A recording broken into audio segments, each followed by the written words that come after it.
बड़ा हीनियस एक तरह से मैं कहता हूँ क्राइम हुआ है। जिस प्रकार से रोहिणी आचार्य बोल करके गई है और सबसे कह रही है, तो इसमें तो इन लोगों को डूब मरना चाहिए। उनके अपना अंदरूनी मामला है और विधायक दल का नेता का सवाल क्या है कि जो 5-10 रहते हैं वो भी चुनते हैं। तो बात तो सही है कि लालू जी साथ दे रहे हैं तेजस्वी को, हालांकि बड़ा हीनियस एक तरह से मैं कहता हूँ क्राइम हुआ है।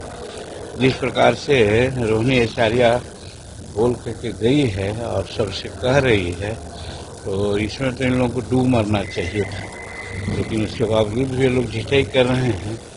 तो हम लोग तो बहुत पहले से कहते थे, जब बोलते थे कि इतनी नौकरी दे देंगे, ये कर देंगे, वो कर देंगे, तो हमको तो लगता था कि प्रलाप कर रहे हैं। कोई ठंडा दिमाग वाला आदमी ऐसा नहीं बोल सकता है। और ये बात को हर मीटिंग में हम उछालने का काम किया।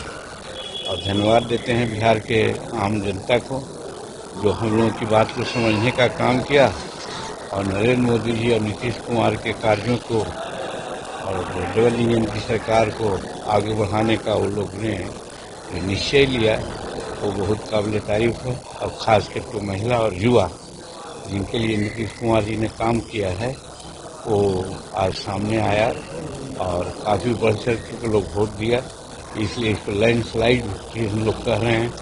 और इन लोग जो गलत काम कर रहे थे उसका उजागर अब उनके घर से ही हो रहा है। अब दुनिया समझेगा और वो लोग भी समझेंगे कि क्या है। हम तो समझते हैं कि इनका अवसान का समय आ गया। सबसे अच्छा रहा सर? नहीं, सबसे अच्छा स्ट्राइक रेट रहा है भाजपा का, उसके बाद मेरा रहा। बात सही है, इसमें हम जनता को बहुत धन्यवाद देते हैं, लेकिन अब वो बात नहीं कहेंगे। लगातार दिल्ली में आप बने हुए थे सर, मुलाकात क्या हुआ? चलिए डिप्टी सीएम का सर क्या मांझी जी? अब ये तो नेता बताएंगे, हम लोग इसमें कुछ नहीं कर सकते। नीति निर्णायकों में हम नहीं हैं, इसलिए नीति निर्णायक जो हैं वो लोग बात करेंगे। सर आपके पार्टी के प्रदेश अध्यक्ष की हार हुई है सर, उनको क्या एमएलसी बनाया जा सकता है सर? क्या संभावना है सर? देखिए, अभी हार हुई है। यहाँ हमारे जो राष्ट्रीय अध्यक्ष हैं, हम लोगों ने बैठक में समीक्षा किया है। क्या उन लोग किए हैं हमको पता नहीं, हम तो दिल्ली चले गए थे, आज आए हैं। कल बातें होगी, बात होने के बाद समझा जाएगा क्या होगा, क्या जाएगा, क्या मिलेगा, नहीं मिलेगा, इसकी जानकारी अभी हमें नहीं है। पहले नेता पद का चुनाव हो जाए, नीतीश कुमार मुख्यमंत्री का शपथ ले ले, उसके बाद ही कुछ बातें होगी। सर डिप्टी सीएम के सर क्या लगता है सर?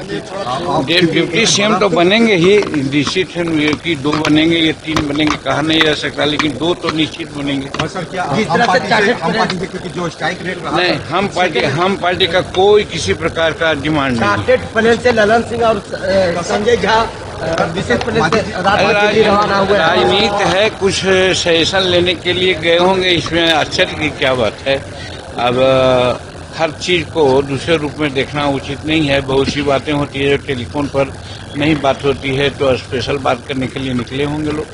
सच बात आपने कही सर, आपने कहा कि कुछ दिल में है, जिसको भी कहवाइए दीजिएगा। हाँ, है कसक, और कसक इसलिए है कि हम प्रार्थना किया था एनडीए के नेताओं से कि 10 वर्ष हमारा हो गया और हम थोड़ा सा अपमानित कभी कभी होते हैं कि इलेक्शन कमीशन आती है तो हम लोगों से राय नहीं लेती, क्योंकि हम पार्टी हैं क्षेत्रीय, और फिर जब वोट होने की बात होती है, वोटर लिस्ट बढ़ता है, तो हमको खरीदना पड़ता है, और जो मान्यता प्राप्त पार्टी होती है उसको निःशुल्क मिल जाता है।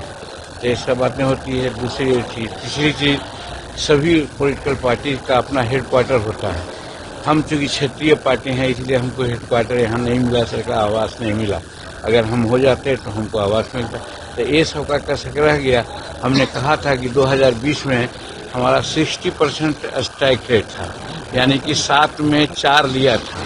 अगर 60% की बात सोचा 23 बार मांग किया था कि हमको 15 दीजिए, हम 8 हो जाएंगे तो हमारी मान्यता प्राप्त हो जाएगी, लेकिन दिए लोग 6। तो ये वोटर का जो परसेंटेज है वो तो भाजपा के बाद है, लेकिन स्ट्राइक रेट तो 84 पर ही रह गया और हम मान्यता प्राप्त नहीं कर सके, इसलिए इसका कसक तो है।